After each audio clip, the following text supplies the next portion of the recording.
I'm Josh Schlossberg, co-director of Eco Advocates, eco-advocates.org. I'm going to make the case that the logging industry, government agencies, and some politicians, Senator Wyden, are counting on logging our public forests for largely fraudulent wildfire risk reduction in order to expand the market for forest biomass to use for electricity and liquid fuels. Fire. It's fascinated, terrified humanity since the dawn of time. Power to create as it destroys. Like humanity, our forests have evolved with fire. Werthner will go into this topic in greater detail tonight, but a few points really quick is wildfire has been a natural element of our western forests, the death of one tree giving rise to the life of many other trees, plants, and organisms. Wildfire burns organic materials, releasing vital nutrients, fertilizing forest soils. Large trees are fire resistant, surviving wildfire with only a few scars often. Wildfire kills some trees to create standing dead snags, which is crucial habitat for many species, and snags provide shade and wind block for a new generation of seedlings sprouting up after a burn. The picture on the right there is taken a couple years after the 2002 Biscuit Fire. You can see all the seedlings popping up. Unfortunately, they did salvage log that area. With climate change making summers hotter and drier, there's little doubt we'll be seeing more fires in our western forests. It's therefore very important for humans to adapt to this natural and inevitable cycle. The most important action people can take to adapt to wildfire is to take fire-wise precautions 35 to 200 feet around the home, some of which are listed up there on the slide. You can go to firewise.org for more information. According to Jack Cohen, research scientist at the Fire Sciences Laboratory in the Forest Service's Rocky Mountain Research Station, he says home ignitability rather than wildland fuels is the principal cause of home losses during wildland-urban interface fires. Key items are flammable roofing materials, the presence of burnable vegetation immediately adjacent to homes. And then he says intense flame fronts, or crown fires, will not ignite wooden walls at distances greater than 40 meters or 130 feet. And again, firewise.org. Eco Advocates, our volunteer group, we did a Firewise home project in Pleasant Hill for an individual there. Most of it was cutting up grass, and Shannon chopped down a few dead tree limbs and stuff like that. And you can actually check out our video on that if you go to eco-advocates.org. You click on wildfire and forest biomass. We have a little YouTube clip. It's very heartwarming. Okay, so the federal government says, yes, we're concerned about the homes too. So in 2003, the Bush administration and the help of Senator Wyden, they decided to pass legislation called the Healthy Forest Restoration Act, HFRA, which is notorious. The idea, the number one priority, their number one purpose was to reduce wildfire risk to communities. And of course we know what comes next. Instead of HFRA protecting communities, as was its stated intent, by taking fire-safe precautions around homes, for instance, HFRA is focused on logging large, fire-resistant trees in the backcountry native forests on public lands miles from any dwelling place. Here's a very brief list of past proposed fuels reduction projects that have absolutely nothing to do with protecting communities. We have the Middle Black Project in Clearwater National Forest, Idaho, portions of the project 30 miles from the nearest town. Conger Integrated Resource Project in Okanagan National Forest, Washington, log big trees up to 21 inches diameter. Mount Wilson Urban Interface Project in Nevada BLM, 47 square miles of the most sparsely populated regions in the United States. Myrtle Cascade Fuels Reduction, Idaho Panhandle, large up to 22 inches diameter fire-resistant trees being cut down. Oh, and I should say those are a couple pictures of a local Sale HFRA project, which I'll be talking about a little bit more in a minute, and there's another one in the Bitterroot.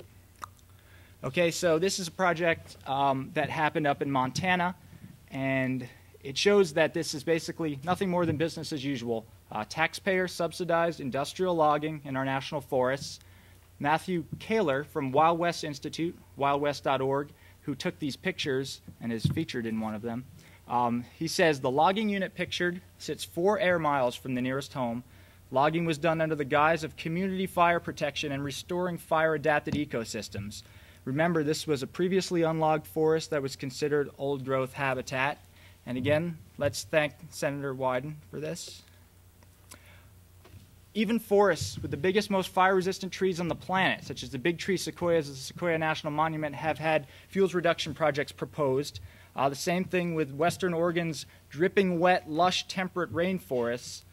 If these forests are being logged for fire risk reduction, what forests are safe? And probably not many.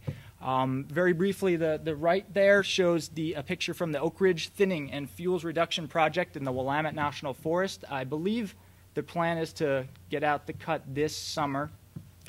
Eco-advocates, amongst others, have been opposing this project, supposedly to protect communities from wildfire, despite the fact that a lot of the logging actually is medium-sized to large trees, miles away from the town of Oak Ridge. After touring the project, an experienced forester of 3 decades, he renamed the project from the Oak Ridge Thinning and Fuels Reduction to Oak Ridge Timber Harvest and Fuels Production Project, claiming it was logging for the sake of logging, that opening the stands would create more fuels likely to burn, not less. And his quote is, "In my opinion, there's nothing beneficial for the forest or even benign about the proposed logging operation. I hope the Forest Service will have the integrity to simply present this project as a timber harvest and sale." No, they don't have that integrity. The one thing we were asking for them, we didn't support really any portions of the project. We were encouraging them to provide funding, as they suggested they might, to protect homes, 35 to 200 feet around homes. The entire process, they said, yeah, we might have some funding, we might have some funding. At the end, $0 went towards that. So maybe HFRA isn't about protecting homes, duh, right? Obviously. You look a little closer, and you can see the number 2 purpose of Healthy Forest Restoration Act is to improve the commercial value of forest biomass through grants. The most powerful timber baron in the Pacific Northwest, Alan Ford, sole owner of 800,000-acre Roseburg Forest Products, he credits HFRA as being a part of what he calls, quote, momentum building for biomass. For more about Alan Ford's deforestry, check out stumpquabank.com, where I have some flyers and brochures in the back. So, yeah, what if HFRA is less about protecting communities, more about creating this new branch of the timber industry out of the waste from wildfire risk thinnings? So what we're talking about is the biggest hoax the timber industry, agencies such as the Forest Service, and many politicians, including Senator Wyden, have ever cooked up. Realizing they've already logged most of the old growth, and they have difficulty accessing some of the old growth that's left, and now that the lumber market's down, the timber industry, they've been realizing this for some time, they need to find other rationale for plundering the public domain. So wildfire is the emotional rationale to log, and it just so happens that wildfire thinnings create leftover waste, which can be turned inefficiently into electricity and liquid fuels.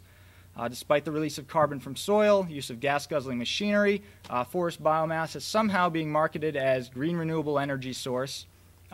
Like Mark Rabinowitz said, in the small scale for heating schools, homes, great. But the idea of creating a biomass factory that's going to be fueled from leftovers from logging it creates a need for a constant stream of woody material to feed America's overconsumption of electricity and liquid fuels. Plants are popping up all around the U.S., unfortunately, and the monsters Weyerhaeuser and Chevron have teamed up to create something called tree cell technology. Check it out. And it would involve growing GE trees to make biomass fuels.